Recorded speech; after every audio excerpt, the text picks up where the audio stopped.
तर स्वागत आहे तुमचं शेतकरी वाईफच्या चॅनलवरती. तर पी-एम कुसुम या योजनेचे सोलार पंप याची लाभार्थी यादी जी आहे ती आलेली आहे आणि ती यादी आज आपण ऑनलाईन कशाप्रकारे पाहायची व कुठून पाहायची याविषयीची माहिती पाहणार आहोत. तर चला मग आता आपण सुरुवात करूया. तर ही याची लाभार्थी ऑनलाईन यादी पाहण्यासाठी तुम्हाला याच्या वेबसाईटवर येऊन जायचं आहे. याच्या वेबसाईटचं नाव आहे pmkusum.mnre.gov.in. या वेबसाईटवर तुम्हाला यायचं आहे. ही वेबसाईट आपण आपल्या कमेंट बॉक्समध्ये मेन्शन करत आहोत. ते क्लिक करून देखील तुम्ही या वेबसाईटवर येऊ शकता. या वेबसाईटवर आल्याच्या नंतर तुम्हाला अशा काही प्रकारचा सरफेस जो आहे तो पाहायला मिळणार आहे की ज्याच्यामध्ये मेन्शन केलेलं असेल पी-एम कुसुम योजना नॅशनल पोर्टल. तर आता येथे आल्याच्या नंतर तुम्ही येथे खाली वाचू शकता बेनिफिशरी लिस्ट.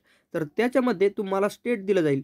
तुमचं जे काही स्टेट असेल, तुम्ही ज्या कोणत्या स्टेटमधून असाल त्या स्टेटचं नाव जे आहे ते तुम्ही येथे टाकू शकता. आपण काय करूया, महाराष्ट्र जे आहे ते निवडूयात. तर इथे तुम्ही पाहू शकता. आता आपण आपलं स्टेट जे आहे ते महाराष्ट्र हे इथे टाकून देऊया.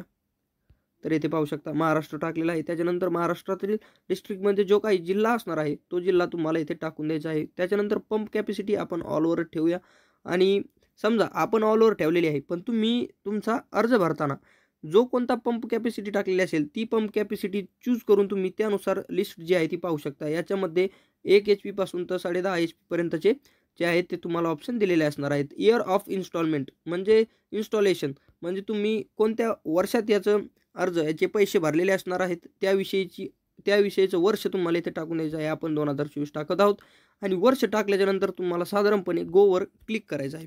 तर अशा प्रकारे तुम्ही क्लिक केल्याच्या नंतर तुम्हाला तुमच्या माहिती टाकल्यानुसार येथे लाभार्थी यादी जी आहे ती तुमच्या समोर येईल. तर तुम्ही पाहू शकता अशा प्रकारे येथे आपल्याला लाभार्थी यादी जी आहे ती ओपन झालेली आहे आणि हे तर एकच पेज आहे. अशा काही प्रकारचे 581 पेजेस आहेत. तुम्ही याच्यावरती क्लिक करून अशा प्रकारचं क्लिक केल्याच्या नंतर न्यू पेज, नेक्स्ट पेज अशा काही प्रकारे ओपन होऊन तुम्ही पुढील पेज जे आहे ते पाहू शकता. आणि जर तुम्हाला ही यादी जर डाउनलोड करायची असेल तर तुम्ही येथे पाहू शकता PDF ऑप्शन आहे.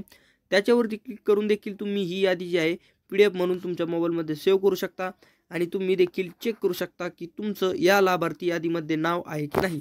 तर माहितीसाठी आपल्या चॅनलला सबस्क्राईब करा आणि जर व्हिडिओ आवडला तर एक लाईक नक्की करून जा.